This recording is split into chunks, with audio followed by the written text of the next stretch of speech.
Assalamualaikum Uyghur Aptligi ko'rmanlari. Programmamizga hoş geldinglar. Ovozim kelyaptimi? Kelyapti. Siz bu programga hoş geldiniz. Hoş buldum. Sen hoş geldin. Rahmat. Uzun vaqtlardan keyin tekrar bir araq kelgan bo'ldik yana. Bizni qachon program ishlaydigan deb xat yozib ketgan bo'ldi. Biz intamlar bilan degandek ba'zi o'zimizning ishlar bilan sal aldirishib qoldik shunga vaqtida programmani qilolmay qoldik. Buning uchun ko'rmanlardan tovanchilik bilan afv so'raymiz. Sizning qo'shib qo'yadigan bir gapingiz bormi? Başka gap yok şu. Degandek imtihan. Benim bu imtihanım o deme. Riyasetçimizden imtihan çıkıp kalıp şu işler bilen arada bir iki sene işleyemeye kaldık. Şunun için özür sorayımız. Bundan devamlaştırırız inşallah. Daim buyursa. Arada çıkışlar yüzünden gitti hem de biz tallab bu hafta 4-5 tema geldik. Gün tertipke yetişi olumuz şu haftanın ahırlarına çekile hafta geçe. Daim buyursa. Endi hammamizning necha vaqtdan yoqi oldingi sonlardan ishlagan programmamizda bu to'g'riliq so'zlagan Trumpningki kas qandaq bo'ladi, qandaq keladi degandek.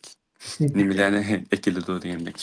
Endi bu hafta bu yana eng beshiga Trumpningki vazifa o'ltirish munosabati to'g'riliq shuni bilan boshlab ketamiz. Endi Trump Xitoy rais Xi Jinpingni bu murosimga qatnashishga taklif qilgandi, ammo o'ziniki vakil muavin navbatda deymi, muavin vakilni kim bo'ldi. Tazi bir bulonda tug'izib qo'ydimi yo shundoq bo'lishi kerak bo'lg'imdi bu. Bilemey kaldım hem de. Bu murosim qandaroq o'tkazib berildi, nima ishlar bo'ldi? Shuni bir Şu ötken hafta Trump gömbür qilib taxtga o'ltirdi. Yani bütün Amerikaga emas, bütün dunyoga bir Trump davri kelgan bo'ldi. Trumpning ifodasi bo'yicha bo'lganda hamda Amerikaning oltin davri boshlandi. Şu sen degandek chet ellik mehmonlar qatorida Xitoyniki muavin raisi Han Jingmi kelib qatnashdi hamda bu vazifaga o'tirish murosimi deganda asosligi shu davlatningki siyosiy yo'llari asosiy o'rinda turdi hamda-chu. Chet eldan kelgan mehmonlar degan hamda shu bir chetda qarab turdi hamda ular shu qo'lni qo'yishtirib davom bo'lg'achqa ashtaroq chiqib qolgan bo'lsa kerak, lekin chaqirib kelgan mehmonni qasddan bechatda to'g'izib qo'ydigan ishmi bo'lmas menimcha. Shu mehmonlar qatorida o'rin oldi Han Jingmi. Bizning temamiz o emas-ku. O Xitoyningki Amerikada qanchalik kutilganligi u bu narsa emas. Asosligi hamda Trumpningki taxtga o'ltirganligi va shuning bilan bog'langan oldi-keyindagi voqealar haqida ozroq to'xtalayli deb o'ylayman. Bu shu qatorda. Meningki ekronim sal nima o'shaldi. Shu degandek 20-yanvar Amerikada yangidan saylangan hukumat kon hukumatning huquqini o'tkazib oldi. Bu dabdabalik bir qatimliq murosim bilan elib berildi. Oldin qatimliq murosimga o'xshamaydigan yeri hamda havo yaxshi bo'lmag'achqa Washingtonda bu qatimqi murosim asosan yepiq so'rinda elib berildi. Yepiq saroy zallarining ichida. Şuna burunqidek coşku hayacan bek bo'lmadi. Asosan kishilar sirtda to'plangan siyosiy yo'lda sarxilla zalning ichida issiqyada o'tkazgan bo'lg'achqa shu shaklda Trump taxtga chiqqan bo'ldi. Hamda asosliq Amerikada Trump taxtga chiqqandan keyin yoki almashgandan keyin bo'lgan cho'ng o'zgarish Biden'ninki ma'muriy buyruqlarininki hammani bekor qilayotgan bo'ldi hamda. Biden chiqargan ma'muriy qarorlarni asosan bekor qilib Trump o'zininki usuli bo'yicha nurg'un ma'muriy qarorlarni bekor qildi. Bir kunda Amerika tarixidagi eng ko'p buyruq imzolagan bir prezidentga aylandi. Hatta nima masalan TikTokni qaytadan asliga keltirish, aning keyindan bu burun Amerikaga berib tug'uvaslam Amerika vatandaşı bo'la oladigan bir ishlar ekan, uni bekor qilibdi masalan shuni Şu anda Trump, biz bildiğin Trump şu anda özü bilgençe iş kılıdı. O aldın katılma nurgun kararlarını özü çağlap çıkarıp ama sotun kayıttırılgan, icra kılınmagan. Bileşimce 300'dek memuri buyruğuna sot emelden kaldırgan. Bu katılma yani Trump belki kolluğuçuluğu belki verdisi bu için ben kıldım sistemi kılgızımı de, sot kılgızımı de, ben de günah yok deyiş için kıldım o ya ki bunu sot girmedim o yani şu asas kanunga xilaf qarorlarni chiqadi. Chiqargandan keyin har qaysi federatsiyaningki taftish mahkamalari asas qonun sud mahkamasiga arz qilib, sen degan buyruqqa hozir to'ng'itib qo'yildi, masalan. Ya'ni Amerikada tug'ilgan bolalarniki Amerika vatandashi bo'lishi bu Amerika asas qonuniga bekitilgan narsa. Taftish mahkamalarining vazifasi asas qonunni qo'g'dash. Asas qonun sud mahkamasining vazifasi bo'lsa, butun vazifasi shu asas qonunni qo'g'dash. Şuna o asas kanunu sen Amerika parlamenti arkalık özgertmegen ahvalda senin çıkaran kararların şu asas kanuna uygun buluş gerek. Eğer uygun bulmasa uçakta sot mahkemesindeki vazifesi onu emelden kaldırır. Şuna Biden'ninki bu Amerika tuğulgan ballarınki Amerika vatandaşı buluşunu çekleş kararı Amerika asas kanunu Trump'ninki Amerika asas kanunu xilaf boğaçka to'ng'itib qo'yildi. Yani tunç qatım kanunninki nimasiga bu so'g'itga uskan bo'ldi bu qatim. Oldin qatim jiq uskan, bu qatim tunji qatim usti. Ammo yo'l qo'yilayotgan qarorlarimiz jiq. O'xshash Trump oldin qatim chiqqan Dunyo sayohat tashkilotidan yana chiqdi, tunji kuni skaplam. Ondan keyin Paris klimat o'zgarish kelishimidan chiqdi. Oldin qatim chiqqan. BDT kishilik huquq kengashidan chiqqan oldin qatim bu qatim taxi chiqmadi bilishimcha. Ama ondan mı çıkışı mümkün? Ondan başka en çok yol koygan siyaseti ve hazır dünyada tesir payda kılgan ya ki bulup mu Amerika'da çok tesir kozgavatkan siyaseti hem de köçmen qoğlaş.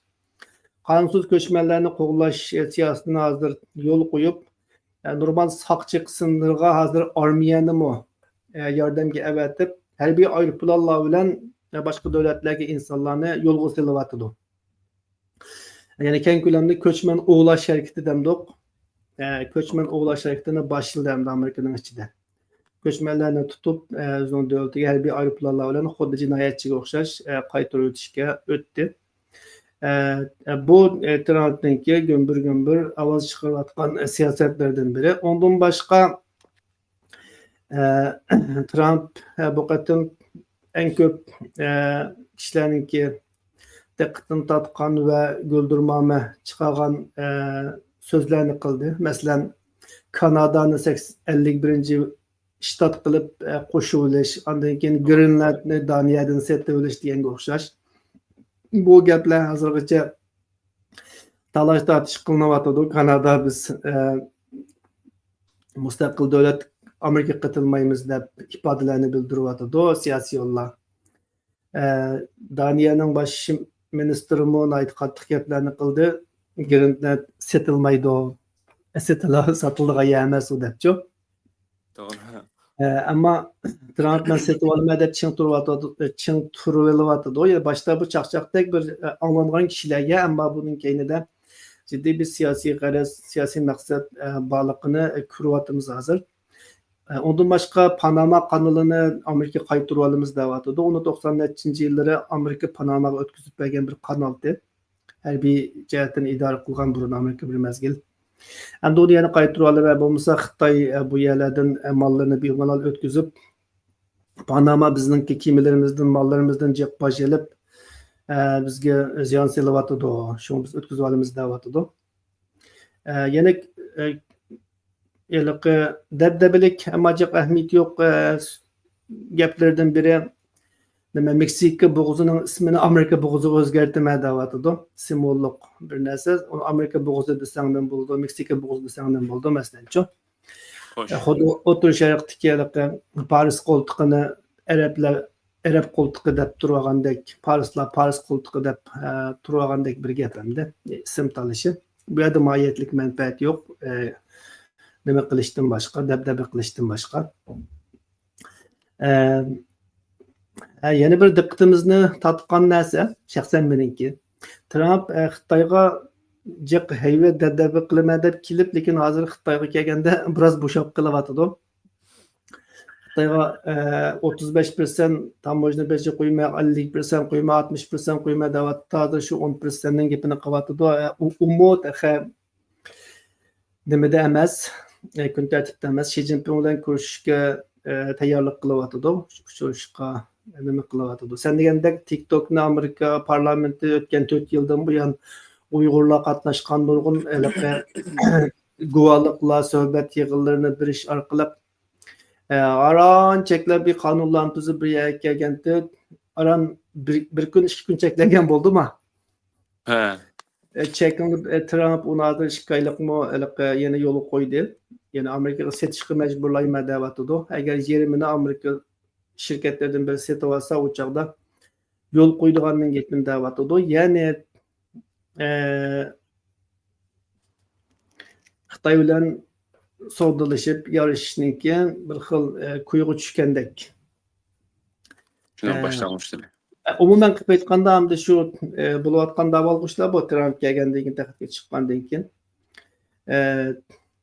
Hamda agar xohlasang vaqt bo'lsa biz nima Trumpninki shu o'zininki Amerikaning oltin davri boshlandi dedi ya. Ha, to'g'ri. Zaten bu Trump'niki bu qilayotgani Amerikaninki oltin davrining boshlanishining bishoratimi yoki Amerikaning zulmatlik davrining boshlanishimi? Shu to'g'riliq biraz so'zlab bersam bo'ldi, qarashlarim bor. Shu to'g'riliq biroz so'zlaylik hamda. Hozir 10 minut.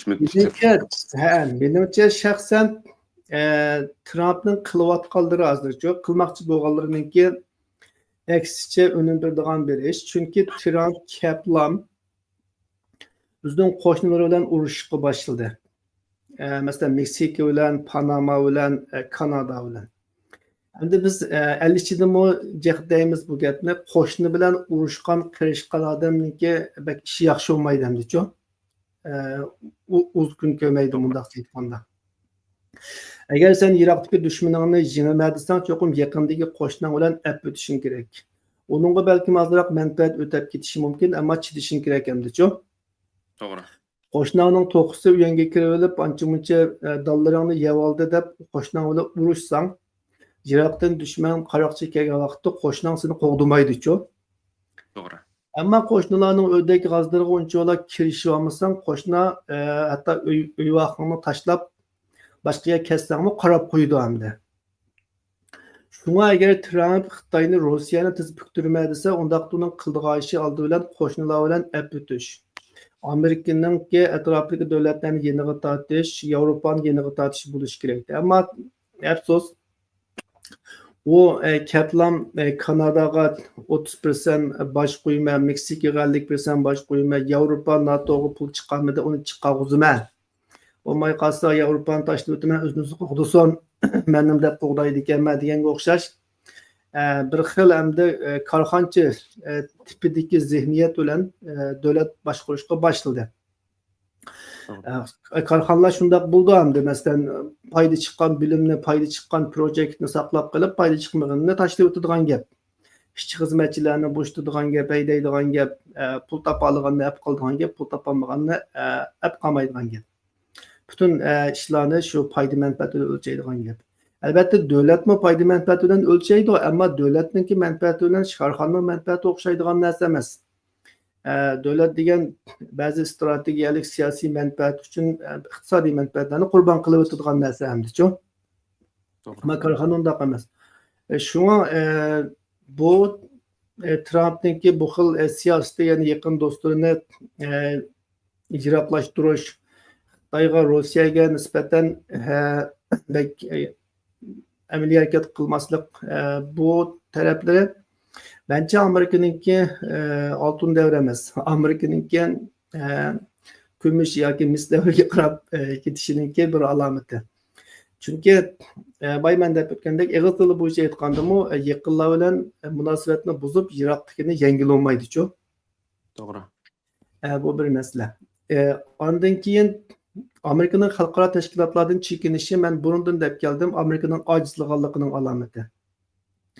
Çünkü Amerika kurgan teşkilatlar bu xalqara teşkilatlar. Meyli BDT bolsun, meyli başka teşkilatlar bolsun.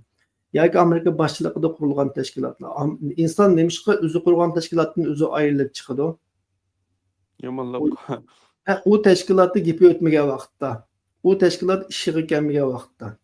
Demek endi mevcut teşkilatlardan Amerika'nınki çıkışı bu Amerika'nınki təsirinin acizliğinin alameti.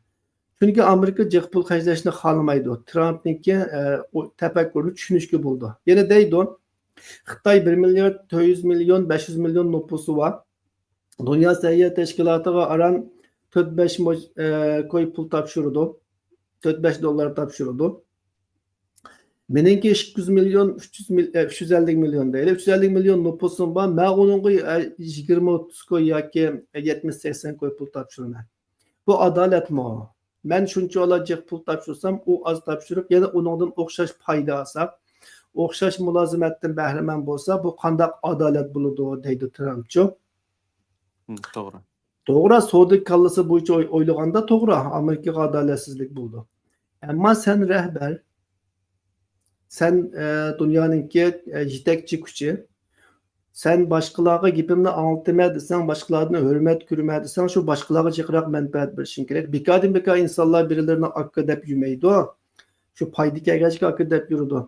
Hiç kim muştun kokabla hakkı demeydi o buravniço. Doğru. Ve bir insanı muştun kokab hakkı dese o uzun davamlaşmaydı. Ta ki o muştun kutulguça, ya ki başka bir muştunmuça on tapkuça davamlaşırdı.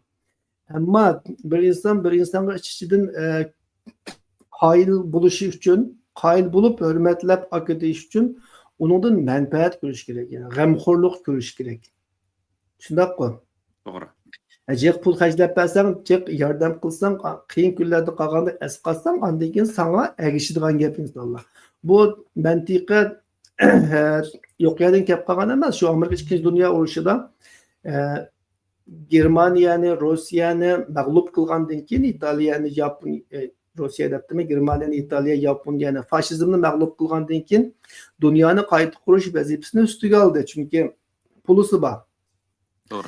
Veyran bolğan Avropany, veyran bolğan Yaponiyani qayta quruş vəzifəsini üstüge alıb, bu yerге məbləğ salıb qurup çıktı. Qurup çıqqandan keyin kişilerninki hürmeti gelişti. Ondan keyin onun gibi gap boldu. Bolmasa bir kimnin gibi gap bolmaydı da bir yerde. Doğru. Endi bu yerde Trump'nınki çıkıp ketişi degandek bu teşkilatlarda Amerika'nınki yükü eğer bolğanlığı bilen münasebetlik. Toğra. Karxançı zihniyet bilen kaldığı oylasan bu yerde paydı yok, ziyan var. Ama bunun Amerika'nın kudret tapqanlığı mı? Yok, bu Amerika'nınki acizliğinin alameti. Şu Trump'nınki kılıvatqını hem de biraz şuna mentiqe düşmeydiğen bir işlerini kılıvatıdı. Şundaqtımı hem de biz Uygurlarga nispeten hazır dünyada mentiqilik işinin muhabbet paydası yok. Şuna Trump'ın ümit kütkenler muhassası şununki şundaq mentiqsiz belbet işlerini bekerek bizge paydalık buluşu mümkün. Şu banada Xitayni bir peşva bilen bir muşulan yasap qalsa fursat kelenmike degan ümit mu ba körümüz emdi qaldısı Xitayni Rusiyani qanda baplaydı. Körümüz ama hazır körlüvatqını bekerek özünün etrafındaki yakın aciz yumuşak güçlerini yoki yumuşak göç demdik. Yumuşak göçlerini bekerek ben Xitay Rusiya kep yapıcı özen yevlay dep etrafını quruşashqa texmi köp zemin egilashga texmi köp maddi ashyo ham ashyo egilashga qo'riqchilik qilishga o'tayotgandek qiladi hamda. Bu hamda dunyo tarixiga qarasak acizlashgan imperiyalarning qildigan ishi hamda-chu. Kuchliklar bunda qilmaydi. Kuchliklar degan ko'p mablag'larni soladi, kengaydi hamda-chu. Kichiga tugilmaydi hamda. Acizlaşqa vaqtdan lekin biri içiga tugiladigan gap, ikkinchi biri boshqalar bilan etishadigan gap, yaqin yo'riqlar bilan tillashadigan gap, urishadigan gap. Shu chunki boylik yetishmagan vaqtda insonlarda shundoq munosabat buziladi hamda. Pul To'g'ri. var chaqda og'ayning jiq, do'sting jiq, puling yo'q chaqda og'ayning do'sting yo'q deganga o'xshash gap hamda-chu bu. To'g'ri. Şu hamda cho'ng jihatdan buning Amerikami buni tunib yetirlik shunga Trump Amerikani qaytadan qudratli qilaman deb chiqdi. Amerika tarixida bir necha qatim bo'lgan bu. Xitoy 2013larda 14larda Xitoyni qaytadan gullantirish degan shiorni ko'targan bo'lsa, Amerika tarixidan bilishimcha eng yaqin Reagan shuni ko'tarib chiqqan deyman 1970larda, 80larda. Amerikani qaytadan gullantirish, ulug' qilish degan shiorlarni. Amerika tarixida bu shiorni ko'tarib chiqib, Amerikani qayta gullantirgan hayotiy kuchini zo'raytgan ahvollar bor. Shunga hamda Trump Amerikani qayta gullantirib, hayotiy kuchga ega qila olamdi yoki Amerikani qayta kuchaytirma degan shior ostida Amerikani kendiga chekindirib, buni ko'ramiz, buni tarix belgilaydi. Shunga hamda Trump davri, Trump degandek Amerikaning oltin davri bo'lamdi yoki Amerikaningki kendiga chekingan kumush yoki mis davri bo'lamdi. Buni tarix belgilaydi. Biz dastlabki alomatlarga qarab yana ba'zi farazlarni qila olamiz hamda ba'zi tasavvurlarni qila olamiz. Umuman qilib aytganda hozirgi vaziyat shu. Amerika o'zining atrofidagilar bilan bakrak tutishadigan chiroy. Ammo Iroqdagi Xitoy, Rusga o'xshash kuchlarga nisbatan biroz musofa saqlab, uning bilan bo'lgan munosabatni imkoniyat doirasida ilib berishga tirishadigandak. Ya'ni o'zini oldi bilan kuchaytirish uchun atrofidagi ojiz, kichik yoki o'zi bo'choqchini birib kelgan o'zining sheriklarini yaximi ko'p ishilishga, ularni sen menga endi yo'l qo'y meni akida. Ben seni baqqandekin, seni qo'g'digandekin, sen mo menga mablag' sol deyishga o'tadigan chiroy. Oddiy misol, Trump agar Saudiya Arabiston oldin qatim bizdan nefs setib oldigan bo'lganmi, material setib oldigan bo'lganmi, bir narsa setib oldigan bo'lganini to'liq esimda qolmabdi. Agar bu qatim agar Saudiya podshohlari Amerikaga 500 milliard mablag' silishga qo'shilsa, men tunji bo'lib Saudiyani ziyorat qilaman dedi. Ya'ni kim pul bersa, kim pul chiqarsa men shuning yeniga boraman demoqchi hamda. Endi bu xil tafakkur bo'yicha bo'lganda agar Shi Jinping men Amerikaga jiqroq mablag' solay desa, uning bilan yaqinlashadigan bir mantiqa kelib chiqadi-da bu yerda. To'g'ri. Shunga hamda umuman qilib aytganda dunyo vaziyatida hamda Amerikaningki ta'siriniki ojizlayotganligi bir haqiqat. Bu 2000-yillardan keyin deyilayotgan bir narsa, bir gapdi, so'zdi. Xitoyning qad ko'tarayotganligi, Amerikaning ojizlayotganligi. Ammo buni ba'zi sohalarda Amerika yeni tushirib o'zining dunyoda ustunligini isbotlab keldi, ammo ba'zi sohalarda izchil chekindi bo'libmi dunyoviy rahbarlik qilish jihatda Amerikaning ro'shan chekinganligini ko'ryapmiz. Trumpningki bu qatimqi qilgan siyosatlardan. Oldin qatimliq Trump mezgildimi buni ro'shan aks etgan, ammo Baydenninki 4 yillik hokimiyat yuritish jarayoni buni ma'lum darajada to'liqlagan. Nurg'un kishilarniki ko'ziga Bayden hamda biroz ojiz, kuchsiz, zaif ko'rinadi va uning qilgan siyosatlari damaliqqa unum bermagan bo'lg'achqa buni mansitmaydi. Ammo uzoq muddatni olib aytgan chog'da Baydenning siyosati yana izchillikka ega edi. Strategiyalik bir doira ichida harakat qiladi. Ammo Trumpning qilgani bu qatimga o'xshash bo'lgandek turdi. Oldin qatim shundaqdi. Faqat vaqtliq,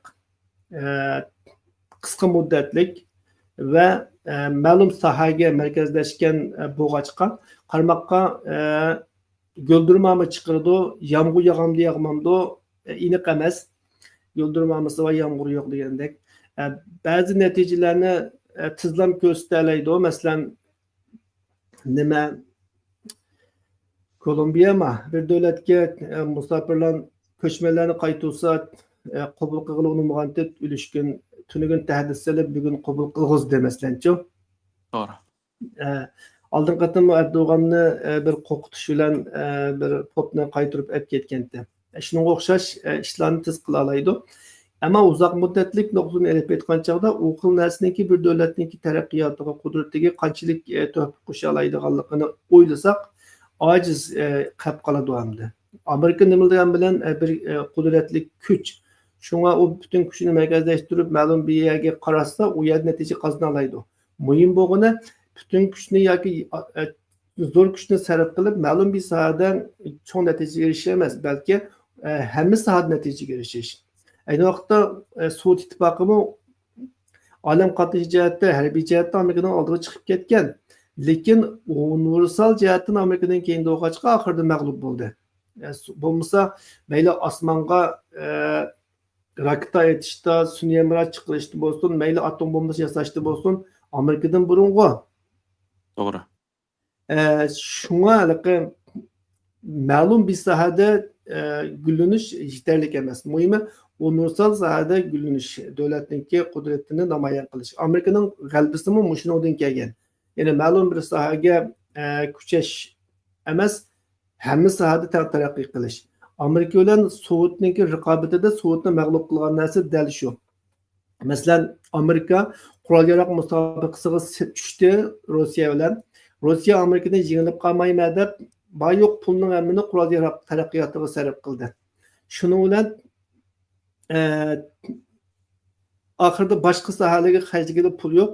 Rossiya ajizlab vayron bo'ldi. Amerika qurol yarog' harbiy tadqiqotga mablag'ni soldi, ammo boshqa sohasimiz taraqqiy qilib minayverdi. Şuna muhim bo'lgani shu. Endi Bidenning siyosatiniki afzalligi shu ta'mda natija ko'rsatganda qilmagan bilan bir strategiya bor bu yerda.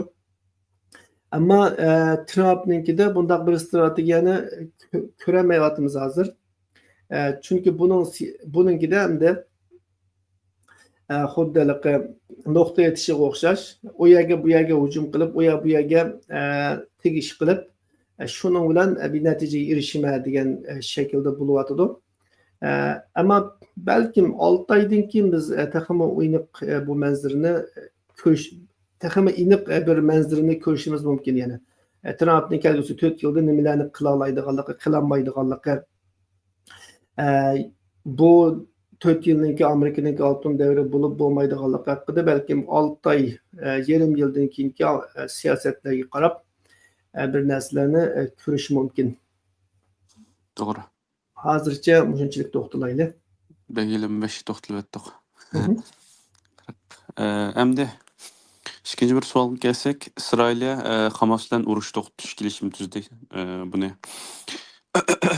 15-yillardan qilib, andan 19-yillar boshlangan yo'l qo'yildi, ijro qilindi. Endi bu yerda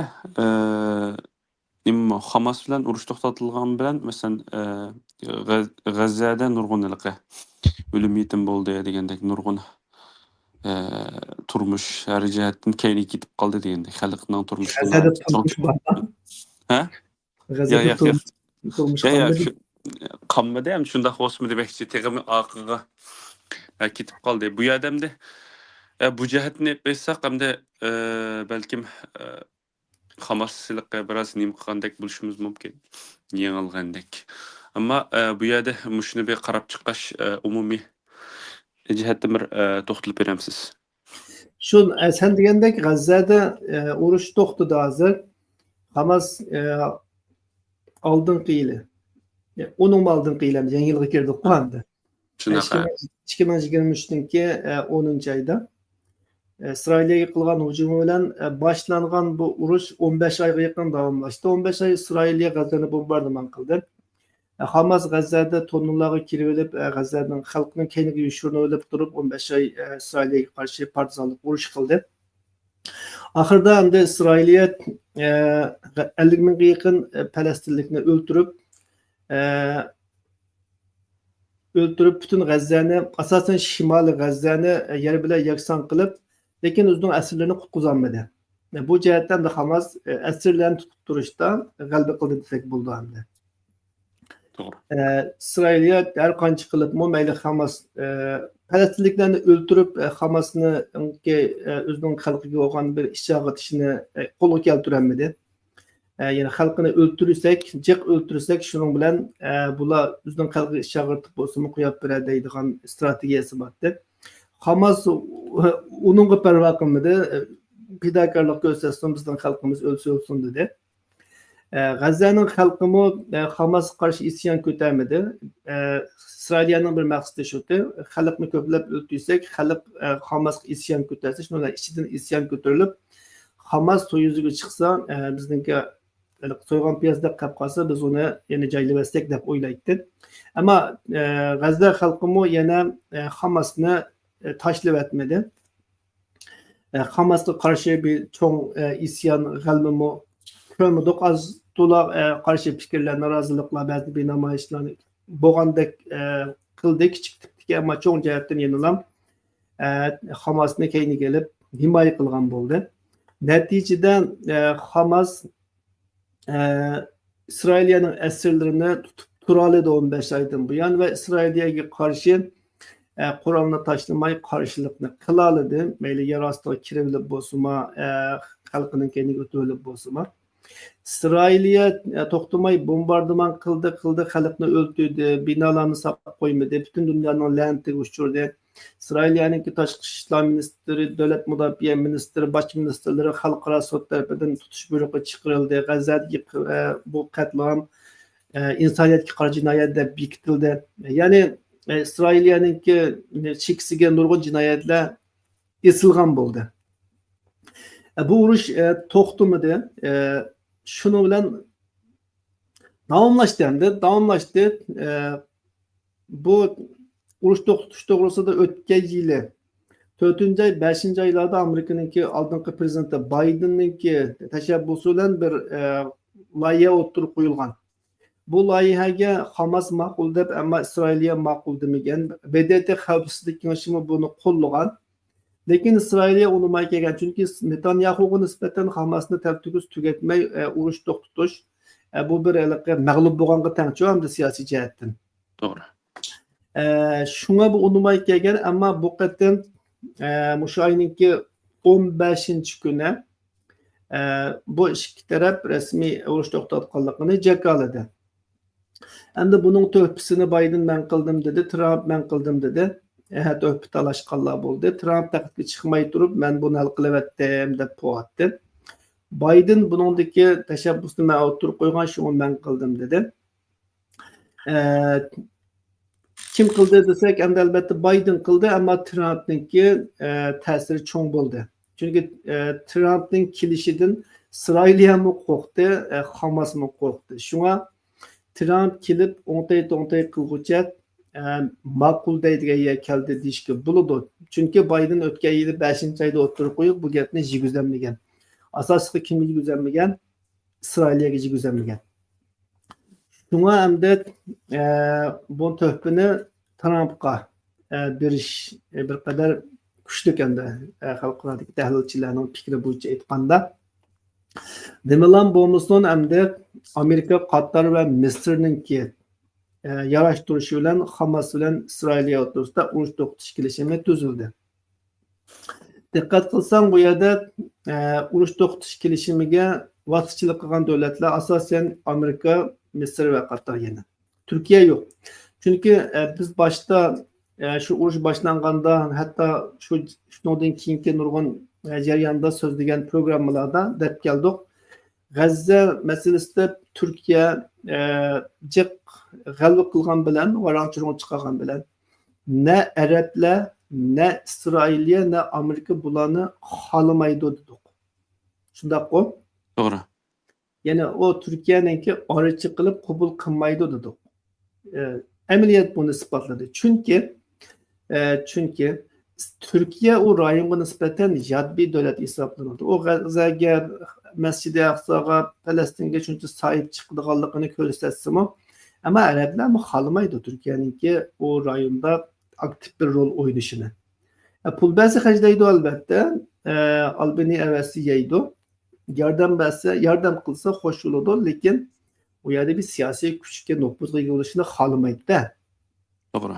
Shunga Turkiyaniki shuncha boshdan tortib g'alaba qilganiga tushdik. Turkiyaga bu yerde bir o'rin berilmedi yani. Yani to'rtinchi bir taraf bo'lib yarashtiruvchi qatag'imi kiremeklik.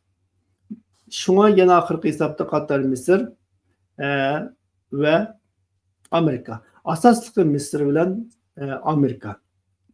Qatar sahne ta'minlaydi, yani Soyibxon dasturxon soladi. Mushlarniki vaqti bilan ilib berildi. Yani Misrniki nima bilan bo'lsin, Hamas bilan bo'lgan istixborot aloqasi bor. İsrailiya bilan Amerikaning istixborot aloqasi bor. Shunga bular ikkisi birlashib turib, undan keyin ikki tarafni moslashtirib oladi, hamkorlashtirib oladi. Endi keldik urush to'xtatish kelishimi qandaq bir kelishim.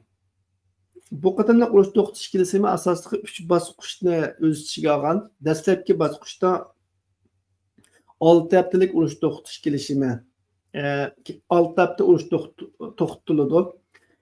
Esirler almıştırıldı. Təxminən Hamas'ınki qo'ldagi 90 netçi deyildi, 100 netçi deganlar var, aniq emas. Lekin dastlabki qadamda 30 netçi ayol askar yoki ayol tutqun qilinganlar qo'yib berildi. Uning badaliga Isroiliya bir Falastinlik bir İsrailiyalikka 30dan 50gacha Falastinlik mahbuslarni qo'yib beradi. Shu şekilde hem de birinci bosqich davomlashadi, ikkinchi bosqich undan keyin amillashadi. Ikkinchi bosqichdan ham yana Hamasning qo'lda qolgan qoldiq asirlar tutqunlar qo'yib beriladi. Uning badaliga Isroiliyaniki qo'yib beriladi. Ammo bu jarayonda Mengülük bir urush to'xtatish uchun muzokara boshlanadi, muzokara olib beriladi. Albatta, birinchi bosqichda urush to'xtatish bilan birga G'azzaga insonparvarlik yordamining kirishiga Isroiliya yo'l qo'ydi va Isroiliya G'azzadan to'liq chekinmaydi, ammo belgilik rayonlardan chekindi. Oxirida 3-bosqichga kelgan vaqtda Isroiliya G'azzadan chekinadi va G'azzani 2 yıldan 5 yılgacha bo'lgan jarayonda qayta qurib chiqish musobaqasi boshlandi. Yani tekis shunday qildi. Amaliyotda bu bo'yicha davom qilamdi. Natayin, chunki Isroiliya kelishimga rioya qilgan bir davlat emas hamda-ku. To'g'ri. Isroiliyaning tarixida tuzgan kelishimlarga rioya qilgan xalqaro qonun, BDT xavfsizlik kengashining qarorlariga rioya qilgan bir davlat emas. Uning maqsadi G'azzaning xalqini yo'qotish, zaminni egallash. Uningga Falastinlik xalq lozim emas, Falastinning zamini lozim. Shunga u yana bir amallarni qilib urush chiqarishi mumkin. En yeni xabarga kelsak, G'azza to'g'risida Trump tahi ulishkungu deymi, 2-3 kun oldida G'azzaning xalqini Yordaniya bilan Misrga vaqtli o'rlashtirib tursak, G'azzaga bino o'yilni sap bo'lgandan keyin qaytib kelsa degandek bir gapni qildi. Qilgandan keyin buningga Misr qat'iy qarshi turdi, Yordaniya ham qat'iy qarshi turdi. Nemishqa qarshi turdi? Chunki Yordaniyaning o'zida 2 million Falastinlik va u 48dan tortib to'planib shu yerga yig'ilib qolgan. Ko'pincha Yordaniya vatandaşlık belirledik. Mısır'ın özüdümü neçe milyon Suriyalik ve Falastinlik bor. 4 milyon çıkmıyor ya. 4-5 milyondan ziyade musafir var Mısır'da bu. Bunlar bir devlette. Buna buna hem de G'azzaning ko'chmanalashni xohlamaydi ve İsrailiyaninki ularni bir qatim chiqqandan keyin qaytib kelishiga yo'l qo'yganligiga ishonmaydi. Shu Trumpning bu taklifi keskin rad qilindi arab davlatlari tomonidan. Hamda ba'zilar hatto buni Indoneziyaga chopirib atadi. Ya'ni G'azzaning xalqini Indoneziyaga o'rlashtirish deb. Isroiliyadagi o'ng qanotlarninki tashabbusi bu izchil. O'zining qarindoshi bo'lgandan keyin arablar oson bu G'azzaliklarni kichig'irgan bo'lsa, bizning bombalarimizda o'lab ketishdan ansirgan bo'lsa, apirib bizni baqson deb shunday qilib radikal gaplarni qilib kelaylik. Ularga nisbatan Trumpningki bu gapni yog'dek yoqadi. Ama etraftaki Arap qo'shniları bunu olmaydi. Gazze halkı özümü halmaydı. Elbette bu yerda yaşayıcı bir başka adamdaki yaşaydı. Allah çıkışı mümkün. Lekin umumen o yerdeki keyfiyat halmaydı. Çünkü ulama bildi ki vatandan bir katım ayrılsak hayta kilenmeydi. Şuna endi boşuna uzunma bu yerdeki oruç to'xtatish kelishimlariga nayta ojiz, nayta zaif bir kelishim ekanligini ko'ra olamiz. Trump o'zining novchiligini ko'rsatish uchun ishqil tarafga besim qilib, keskin pozitsiya bilan bu kelishimni tuzishga turtkilik rol o'ynadi. Bu jihatda Trumpni qozonda deyishga bo'ladi. G'azzadagi Hamas bilan Isroil o'rtasidagi urush to'xtatishda. Ama bu urush yani davamlaştıgan ya bu urush to'xtatish davamlaşıdığan bir halga kelemdi.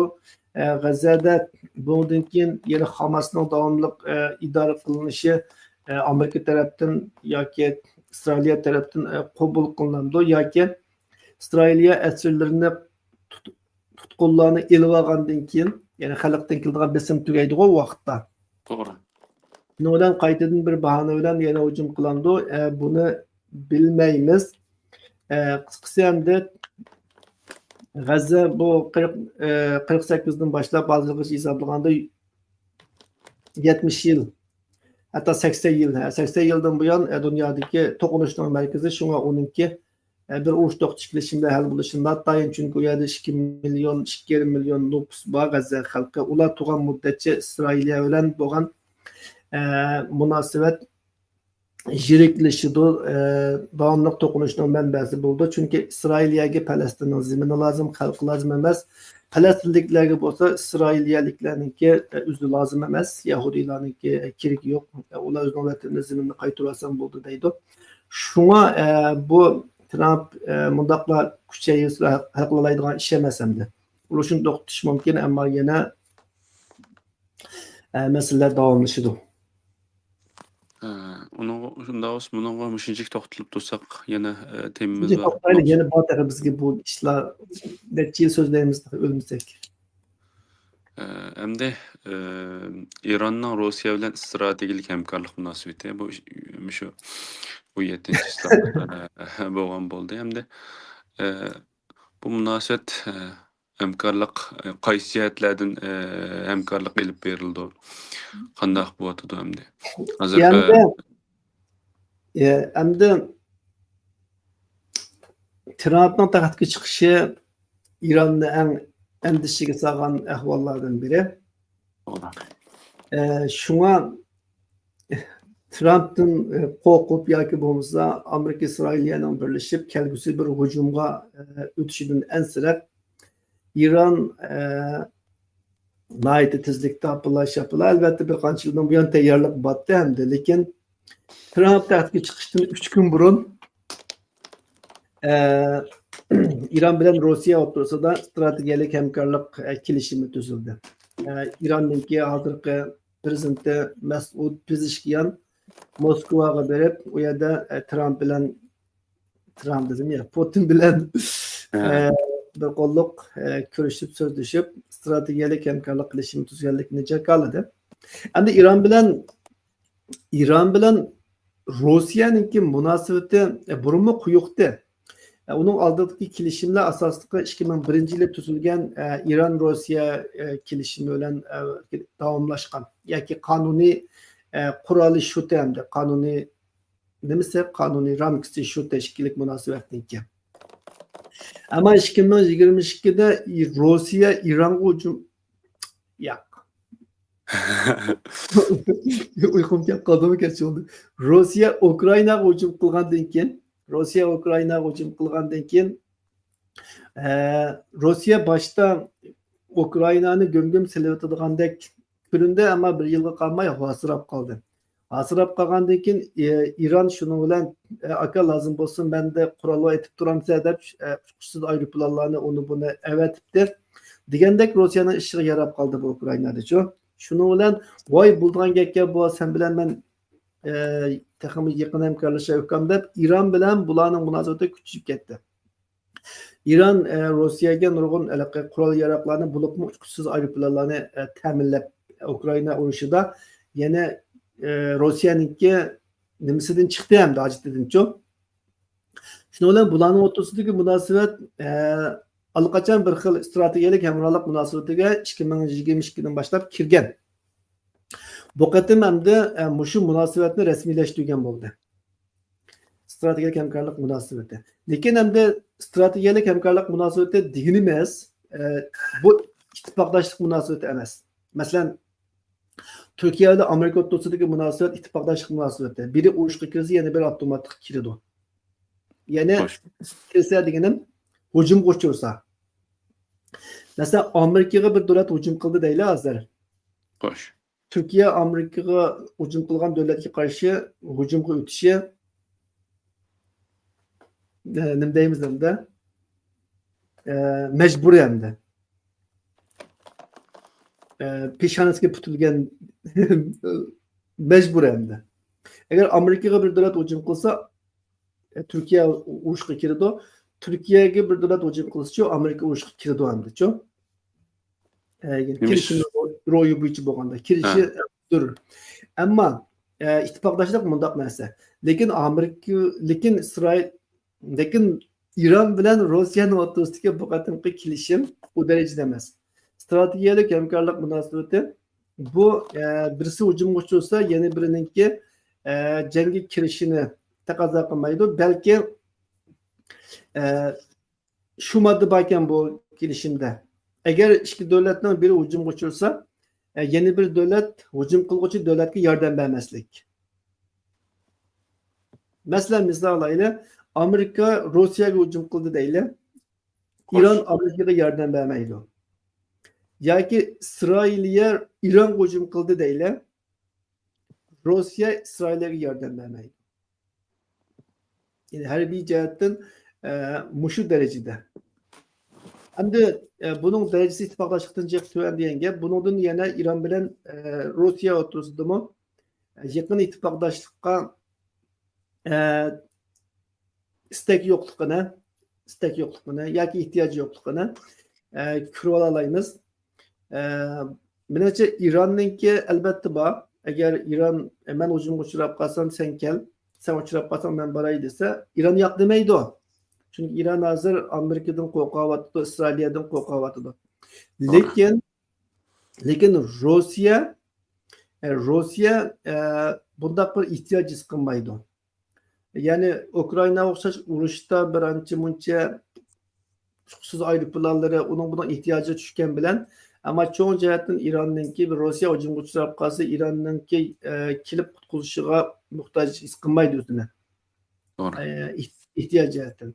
Endi strategiya jihatdan aytganda, Rossiya İran bilan undaq bir to'qinishga kiradigan darajada bir kelishimni tuzib qo'ysa, u chaqda Rossiya O'rta Sharqdagi Isroiliya, Saudiya Arabiston, Turkiya va Arab Birlashma Xalifaligi. Eng muhimi Saudiya Arabiston bilan Arab Birlashma Xalifaligining chig'i tegib qo'ydi.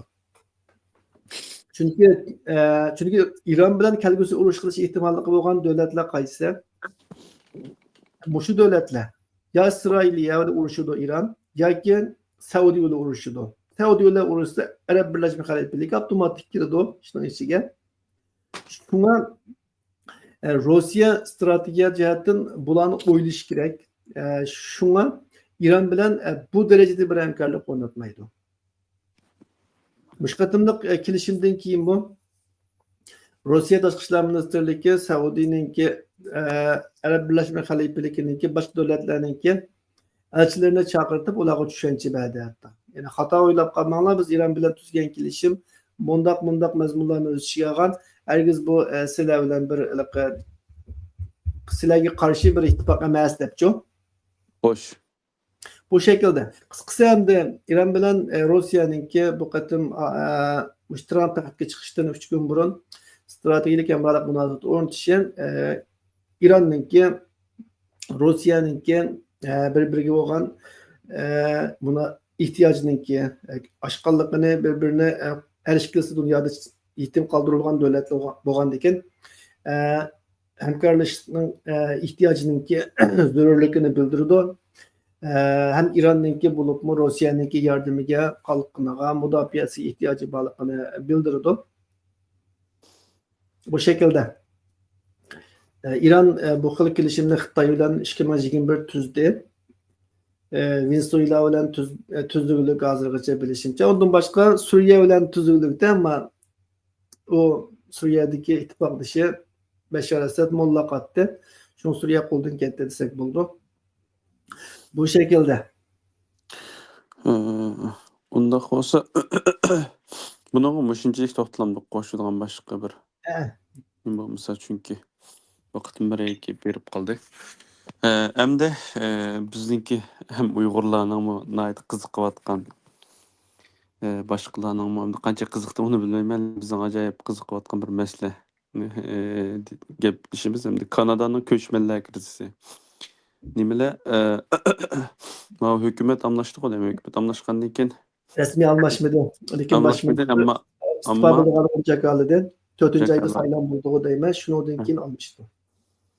anlaşıp ketip qalsam da hesapta endi bekrak ko'ngli yerim qidek şekilde essak hamda bizning Uyg'urlarning haliqi nimesi Kanadaga ketadigan 10 ming Uyg'ur. Kanada Uyg'urlarning 10 mingda bir mu hamda 10 mingda bir mu hamda 10 mingda bir. Evet, şu anda Kanada'nınki baş ministeri Trudeau muş ayınki 7. günü oturuğa çıkıp tuyuksuz ben istifa berime. Şu an meniki partiyem yana bir başlık sayılsın.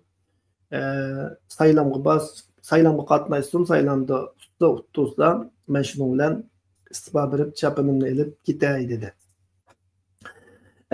Bunun bilen hem de Kanada'nınki siyasi sahnesinde çok bir davalgıç barlık geldi. Hazır Kanada'da qaysi ökçü partiyalar hakimiyetlendiği için aldıravatıdı. Trudeau'nunki Liberal Partisi olsa Cina namzat tepişninki kuyuda ve bu vaziyetten qanday çıkışninki kuyuda yürüvatıdı.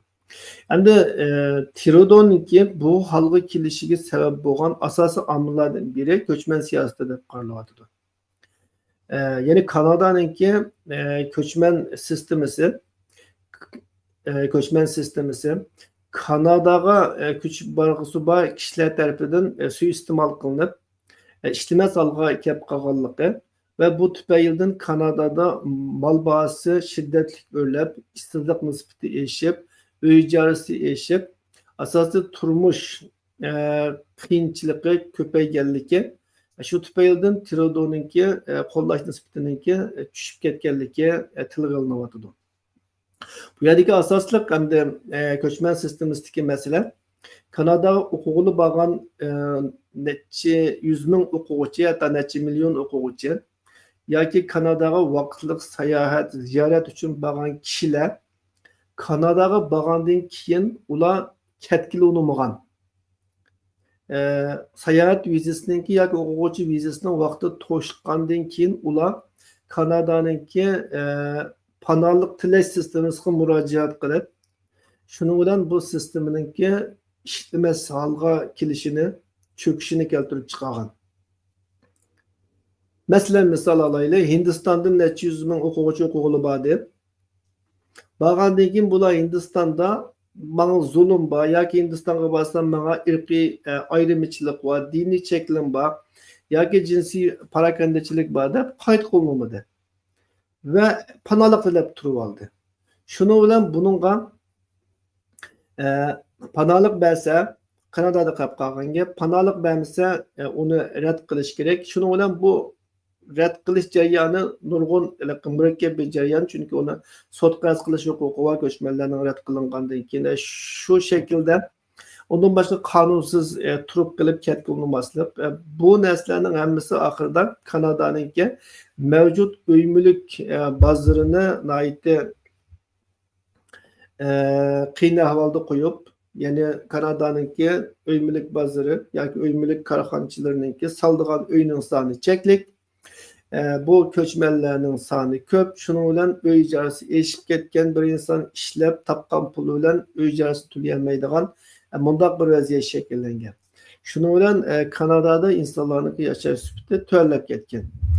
Bununla ergişip hem de mayli Avrupa'da, Amerika'da kökenimizdek köçmenlerine asas kılgan aldı ki kılaymıkançılıklar, namayişler,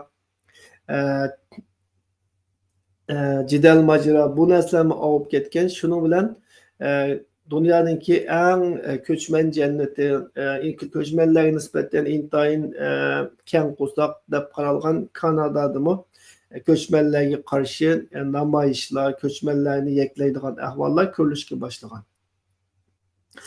Endi bu nima deymiz hamda yetimninki og'zi oshga tekkichi buni qanapto demdoq. Şundaqa. Şu yıllardan bu yana Kanada yıllığa 500 milyon göçmenler alır. Hem de gap yok. Yakı çıdak gelilik bakak bu. Hem de bizge gelgende Uygurlarını kabul kılay dep hem de Uygurlarının işleri anca munca resmiyetleri bir yere bakanda bu kadar ahval gap çıktı. Hem de Kanada'nın ki hazırki hükümeti asaslı göçmen meselesi tüpeyildin yoki boshqa masalalar bor albatta. Sirtqi yansıgan qismi bekrak mush ekan, shu biz shunga markazlashdik. Mush tufaylidan hamda taxtdan tushgan ahvolda buning o'rniga o'ngchi. Chunki bu Sol Liberal Partiya, Trudeau'nun partiyasi daha bekrak insonparvar partiya. Hamda yerlik millatchilikka kuchli bo'lgan o'ngchi partiyalar taxtga chiqsa, o chog'da tabii ki bu yerde köçmenlerge karşı siyaset kullanışına başlaydı. Köçmenlerini çekleydiğen, sanını çekleydiğen, mevcut kanunsuz köçmenlerini ya resmi köçmenlerini kovlaydiğen degendek ahvallar küçücü mümkün. Bunu Avrupa'da Kroatimiz, Germaniya'da bu xil ahval körnerlik açtı. Demede Gollandiya'da şu, Fransa'da şu, hemmisi de şu köçmenge karşı partiyeler başka tür vatandaş. Amerika'dan Trump hazır dünya boyunca göçmenlerinin birinci derecelik düşmanı aylandı. Birinci numaralı göçmen düşmanı mesela Trump taxtda Kanada'nın qo'shnisi. Hatta hem Trump özüde kalmasından Meksika ve Kanada'ga mı şu besimni kılıvatıdı. Eğer sen mu devletindeki kanunsuz göçmenlerini tosmasan, ularning Amerika'ya kirişine yol koysan, uçakta sınırını koşup cezalayma davatıdı. Bu hem de bu devletlerini mu bu cihat hareketlendirdiğinin ifadesi de bu. Doğru. Yani bir şartı. Ama şundan yığıp etkinden hem de bu biz Uygurlarının ki Kanada'ya küçük bir şey var. Bulukma Türkiye'deki Şark'taki Asya'daki Uygurlarının küçüğü selbi tesir gösteriş ihtimallarına ait yukarı. Lekin konkret ta'sir ko'rsatdi bilmaymiz. Chunki Kanada yenilam hamda ko'chman qabul qiladi. Ham har qancha ko'chmanga qarshi kuchli hokimiyat beshig'i kelgan taqdirda biroqlam talto'kis cheklab o'tolmaydi-da buni. Chunki ularning emgak ehtiyoji bor. Ammo uni hamda o'zininki ehtiyojiga qarab turib tanishadigan bo'lg'achqa biz ularning ehtiyojiga tushmasak o çağda bizge ihtiyacı yok da bizden olarak kirikimiz yok. Bunda ahvalda tesirge uçuruşu mümkün. Şu anda bu bir bizge nispeten şum haber. Bunun umumda müşince toxtalaylı inşallah bu şu hayırlısı hem de konkret işlerini okumayımız onu nimalar bo'g'zi yo'l qo'yilib bo'lgan bir program var, Uyg'urlar qatnashgan program var. Şuna onu taltüksü emelden kaldırıp ötüşü belki yeni hükümetten koldan gelmeydi o kanun boyunca parlamentin ötken bu başka. Ama icra kılış iradesi istiki ya ki icra kılış ceryanındaki külem, hecim, sübet bu nesiller yeni hükümetin iradesi bağlak. Doğru. Hem de kalganı Allah'a emanet kılımız hem de. Allah'a emanet. Allah'a emanet. Hem de musiqinin ayağına ait muhim bu atkan biz aldığımız programlardan toxtalgan iş kim bir qutqazma deymiş onu. Bir muştan biz qutquzuş gerek ki de toxtalgan toxeli muhim. Tayland'daki Uygurlar meselesi. Hem de bularni qaytarib o'tish xavfiga nim qilib qoldi. Keyin keyin bu tashkilotlar har tarafdan bu to'g'ri bunga yo'l mengib namoyish qilib yoki har xil shaklda buni noroziligini bildirib qilgan bo'ldi. Meni diqqatimni tortgan bir taraf endi men boshqalarninki yozganini ko'rdim. Asli Uyg'urlar ularning Tayland hökumatining bir dokladchisi bo'lmagandan keyin nim qilish kerakdi, jim turish kerakdi. Tayland hökumati o'zi buning qarata bir tushuncha berish kerakdi aslida. Ammo Uyg'urlar o'zi telqib qolgandek bir tushuncha berib ketdi degan bo'ldi. Men buni to'g'ri ko'rdim endi. Asli Uyg'urlar bunda masalalarda jimroq turuvdi. Sen şunu demekçi akşam, Dünya Uyg'ur Qurultayı yoki Sharq Turkiston Tashkilotlar Birligi bularninki ular qaytarilmaydigan bo'ldi deb muddatdan burun bergan bayonotlarni demoqchi bo'lsan.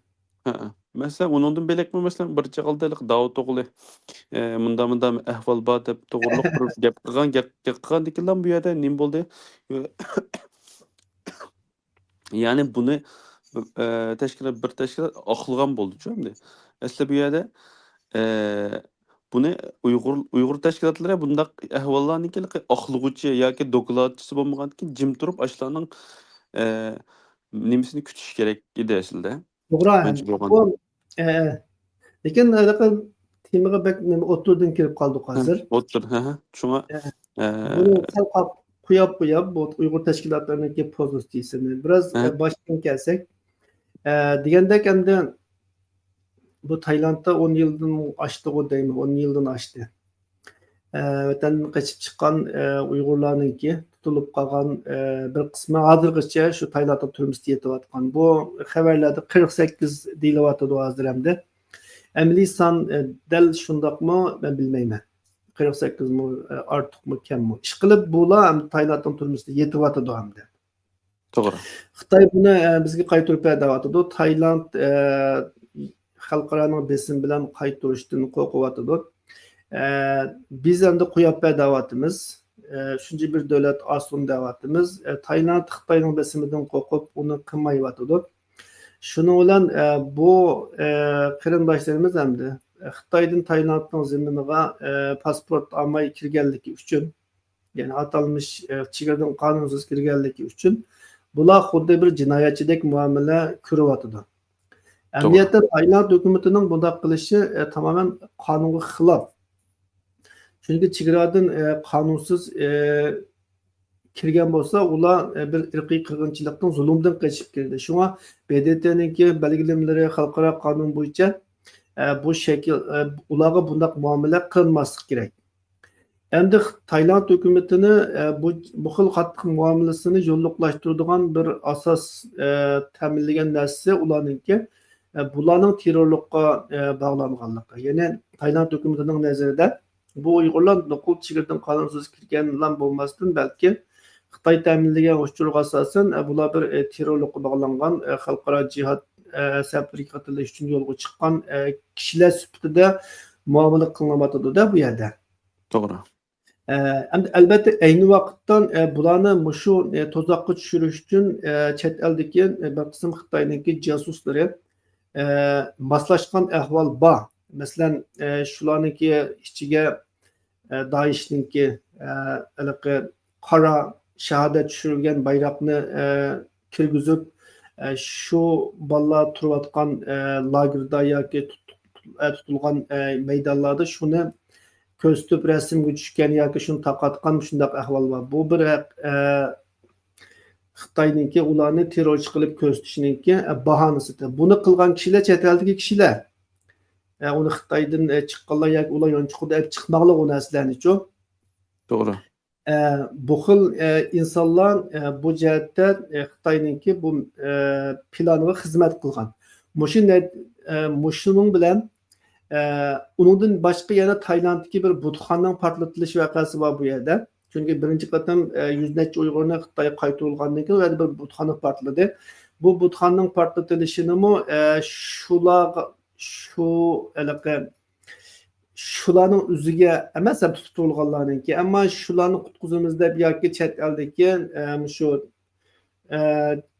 kishilar qildi deb qarab kelganligimda Xitoy tarafmi Xitoyning davlat taratqularida buni Sharq Turkiston Islom partiyasiga ortiqlik hamda-ku. To'g'ri. Tayland hukumatidan o'ch olish uchun bu ishni qildi deb. Undan boshqa bunun bu xil portlash vaqasininki ma'lum darajada shu Uyg'urlarninki qaytarilganligiga qartilgan bir javob ekanligini aks ettirgan biz Uyg'urlar tarafdan chiqqan bayonotlar yoki nima so'zlarmi bor nimada torlarda eqib yurgancha hamda. Xo'sh. Yani ben demakchi bu yerda Tayland tarafninki, Xitoy tarafninki bu masaladagi iddaosini yoki atalmış talabini da'vatimanda bu yerda. Bu Xo'sh. kishilarga normal bir ko'chman sifatida yoki zulmdan qochgan bir inson sifatida insonparvar muomala qilinmasligi kerak. Bular bir jinoyatchi guruh yoki shoykaninki agash kuchlari ve şu kadar da muamele kılınış gerek deyişininki ulanınki mantıqısı muşu dep oylaymayam demenço. Xo'sh. Bo'lmasa bir insan bir çığırdan kanunsuz girdi. Başka bir günahı yok.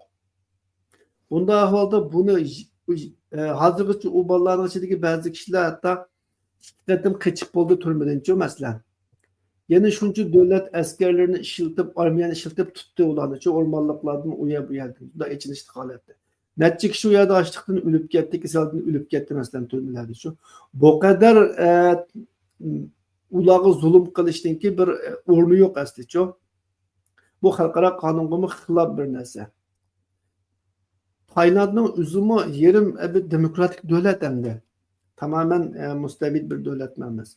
Şundak buluşu karmayı bunu tutup turalı demdi bu çok. Xo'sh.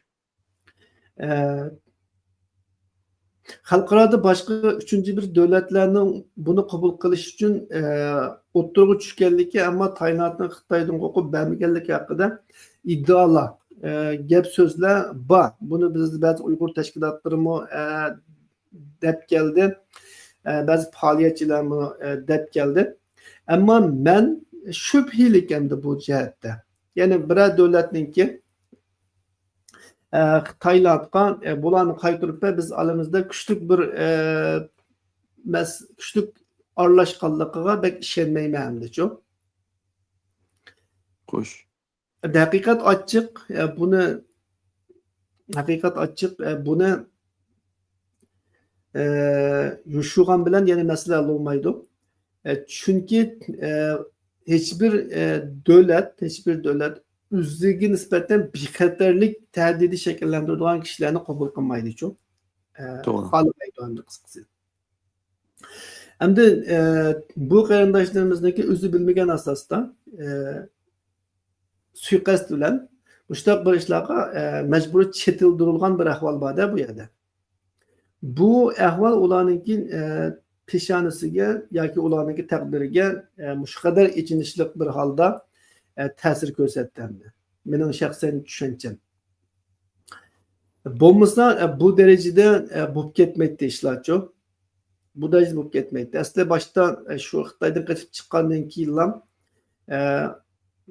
dunyoda bedatdanki ko'chmanlar ishg'ollardan panohlik tilab, ondan keyin o'zininki zulmdan qochib chiqqanligini muxbirlarga so'zlab yoki shu yerdagi tutilgan kishilarga so'zlab tushuntirib degandek bu xizmatlar yaxshi ishlangan bo'lsa, bayam degandek o suiqasdlar, qiltoqlar qurilmagan bo'lsa, undan boshqa Xitoy tarafininki iddaosini, Xitoy tarafining yolg'on yovdoq bo'xtonlarini isbotlaydigan darajada ba'zi bir taraqqiyotlar xalqaro yuz bermagan bo'lsa, ya'ni mesela o yerden çıkan Uyg'urlarniki ba'zisi Suriyaga, ba'zisi Afg'onistonga ketmagan bo'lsa demakchi u menimda. Xo'sh. O chiqdi sekanda. Bu shaklda qilmagan bo'lsa, u chog'da Xitoyninki bu iddaolarini churitmak oson bo'ladi. Tayland hukumatininki iddaosini churitish oson bo'ladi. Ve ularning normal bir irqiy qirg'inchilikda zulmdan qochib chiqqan begunoh insonlar sifatida üçüncü bir devletki qabul qildirishmi oson bo'ladi. Ammo afsus, bu ishlar yaxshi ishlanmagan bo'lg'achqa boshdan tortib, ularni vatandan chiqqandan keyin ham uning bo'lganini bilmay shu ishga tutilgan bo'lg'achqa, chet eldagi kishilardan ularni qutqizish emas, ularni shu vayron qilish, Xitoy tuzuqiga dast tutish uchun moslashgan josuslar, xainlar bo'lgan bo'lg'achqa, undan boshqa ularni bir erkin davlatda xotirjam yashasin emas, yana shu haliqi cho'llarga, tog'larga jalb qilib chaqiriq qildiganlar bo'lg'achqa, natijada bular shu turmada 10 yillab yetib ketdi-da endi. To'g'ri. Yani vatanda Xitoyning turmusida yotgan bo'lsa balkim endi bilmaymiz, ba'zilari bu chaqqa turmadan chiqib vatandagilarga o'xshash yashay olishi mumkin deb bu chaqgacha. Vatanda yashayotdi-ku hamda qanday yashasa ish qilib jamiyatda insonlar. Taylandning turmusida so'roqsiz, so'tsiz inson muomalasi ko'rmay 10 yillab yetib ketishi haqiqatan ichinishli qildi. Bir zulmdan qochib chiqqan odamniki hech bir aloqasi yo'q kishilarningki zulmiga bundaq uchrab ketishi. Taylandlik bilan bizning nima adovatimiz bor, nima dushmanligimiz bor masalanchu. To'g'ri. Bu bir ichinishlik. Endi qaynasam meni qaynab qolma, oldin qatim shundoq bo'lgan. Bu qatim endi bularni yana Xitoy qaytardi ekan degan tahdid o'tirg'i chiqdi o'tgan bir 2 hafta ichida. Buning bilan endi jiddiy faoliyatchilar, Uyg'ur tashkilotlari, undan boshqa ziyolilar, xalqaro tadqiqotchilar keyni-keynidan bayonotlarni berib, birlashma xatlarni yozib, xabarlarni chiqarib, namoyishlarni qilib, shundoq aktiv bir harakatlardan keyin Tayland hukumati bizning qaytish planimiz yo'q deb bunga aniq bayonot berdi. Yana Tayland hukumatining og'zidan qaytirish niyati yo'qligi o'tirg'i qo'yildi. Ammo yana bu qaytirilish xavfi, tahdid mavjud. Chunki ular shularning qo'lida. Ular boshqa bir davlatga 10 yildan buyon Tayland turmusida yetayotgan bo'lgan ekan, ularga Taylandning bir panohlik berib, Tayland zaminida erkinlik berish ehtimolligi yo'q degan gap endi. Shundaqmi? Agar ba'zi bu chaqchi beradi. Undaqda 10 yildan buyon Tayland tutib turayotgan, Tayland ularni asosiy erkinligidan mahrum qilayotgan bir davlat bo'lib bilan Taylandda umid yo'q. Undaq bo'lgandan uni Taylanddan boshqa bir davlat ustiga kelib, Taylanddan boshqa bir davlatga ulug'lashmaguncha ularning qaytirilish xavfi tahdidi tugamaydi. Ammo ciddi holat, dam oliqi ciddi holat biraz kechikkandek. Şuna bir kun ichida, 2 kun ichida qaytariladi degan gaplar chiqqan, ammo hozirgacha bu jihatda bir sukut davomlashyapti. Bu jihatdan da xalqaro yaxshi ta'sir paydo qilindi. Amerikaning tashqi ishlar ministri Marco Rubio buni hal qildiganligini bildirdi, Taylandga mudohala qildiganligini bildirdi. Amerikaning ba'zi kengash palata a'zolari bu to'g'riliq so'zladi.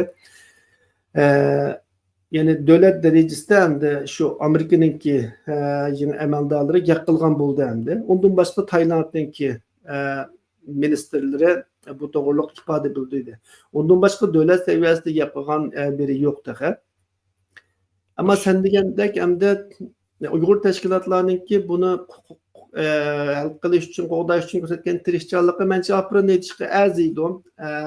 Mesela Dünya Kurultayı'ndaki icraiya komitetining boshlig'i Rushabaz xonim Taylandga bordi. Buni tabriklash kerak. Undan boshqa Turkiyadagi tashkilotlar birligininki vakillari Turkiyaninki tashqi ishlar ministrligiga berib ataydan bu masalani kun tartibga qo'yganligini jakaldi. Undan boshqa dunyoda nurg'un davlatlarda Uyg'urlar Tayland elchixonasi qurib namoyish qildi. Mencha bularning hammasi olqishlashga tegishli bir ish. Yaqinqi bir necha yil mobaynida bizning faoliyatlarimiz sustlab ketgan. Bu bir qo'zg'atqich rol o'ynadi mencha. Bu yaxshi bir harakat. Ya'ni milliy birlik, barobarlik degan mana shundoq narsa. Ammo sen degandek ba'zi nuqtalarni ko'rilmadi emas. Masalan, Dünya Kurultayı'ninki bayonotchisiniki qaysi medialik ismda qolmabdi. BBC mo, CNN mo ish qilib. ular qaytarılmaydigan bo'ldi yoki qaytarılmaydi degandek shaklda bayonot berishi. Ondan keyin toza ishlarga qizigan vaqtda qizg'an vaqtda. Ondan keyin Turkiyadagi Sharq Turkiston Tashkilotlar Birligining raisi Hidayatullo O'g'uzxonning kimi ular Xitoy qaytarılmaydi degan shaklda. Shundaqmi xato demadim-ku? Shundaqmi deyman. Men bir bayonot berdi ya. Ya o'zi bermay tashkilotnomidan berdim u. Tashkilotnomidan deb turaylik. Tashkilotnomidan berdi. Tashkilotnomidan ular qaytarılmaydiganligi to'g'risidagi bergan bayonotlari menimcha aldiraqsonlik. Ularning ko'ngli tushunishga bo'ldi deb o'ylayman. Ular ensirab ketgan xalqni xotirjam qilaman degan maqsadda yoki biz ish qilyapmiz, bizmi bekor yotmadik degan shaklda bu xil so'zlarni qiladi. Ammo bu tashqi dunyoga nisbatan elib aytgan chog'da xato bir signal. Ya'ni qaytarılmaydigan bo'ldi deganning ma'nosi, yana boshqalarning ko'ngil bilmasdanlarmi bo'ladi hamdi degan gap chiqadi-ku bu yerda. To'g'ri. Shunga bizning maqsadimiz ularni qutqizish bo'lgan ekan, bundaq ahvolda ularni aytdi jiddiy holatda qaytarilishi mumkin. Shunga har vaqt qaytarilishi mumkin deganni ko'proq ta'kidlab, diqqatni texnik ko'proq borab o tarafga ularni u yerdan qutqizish kerak-da. To'g'ri. Mesele Xitoy qaytarılışdan tutuşlama emas, uni qutqizish. Buning uchun u qaytarilish xavfini azaytmaslik kerak. Qaytarilish xavfini qancha zo'raysak va uni qancha ko'p ta'kidlasak, shuncha masalaning hal qilinish sur'ati tezlashadi. To'g'ri. Albatta bu jarayonda chet eldagi Uyg'urlarning ansizligi erishishi mumkin, ansirishimiz mumkin, beram bo'lishimiz mumkin. Mayli, beram bo'lsa hech nima bo'lmaydi. Ansirsak hech nima bo'lmaydi. Tashkilotlarni tanqidlashimiz, tillashimiz mumkin. Hech nima bo'lmaydi. Ashular qutqizilib qolsin va tashkilotlar hech tillaydi mayli. Yoki tanqidlaydi. To'g'ri. Yoki ansiraydi. Bence bizning Uyg'ur tashkilotlarining inovatini saqlaydigan birdan-bir narsa Uyg'urga ega chiqish. Agar shularni qutqiza olsak, shularga ega chiqa olsak, inovatimiz o'sidi, oshidi. Agar shularni qutqiza olmasak, ular Xitoyga qaytarilsa yoki Tayland turmusida yetib chirib ketsa, inovatimiz tushidi, to'kiladi, yerlar yakson bo'lamiz. Hilmi bu bo'ldi nurg'un tashkilotlar. Nemishqa? Çünkü ameliy iş yok. Yıllardan bu yana saklanayotgan mesele şu. Ameliy iş yok. O quruq resimga tushish, quruq yig'in, quruq bayonot bu narsalar insonlarning ruhiga uzuq bo'lolmaydi. Bir kun bo'lar, 2 kun bo'lar, 3 kun bo'lar. Yillab bo'lolmaydi. Shu hozirgi so'zqullik, tushkunlik, hozirgi tashkilotlarning chaqiriqqa kishilarning ovoz qo'shmasligi, bularning hammasiga sabab shu. Mesela müşkatimde Tayland'daki Uygurlar bilen bu chet eldeki Uygurlar ortasında bir kırındaşlık ilişkisi boğallık için namayişler açılıp çıkan bilen eğer şu iş olmay başka bir iş tüpeyle o hatırlaş bu tebrikleş de teşkilatlar halkı çağırıp kılsına çıkmaydı adır kendin çok.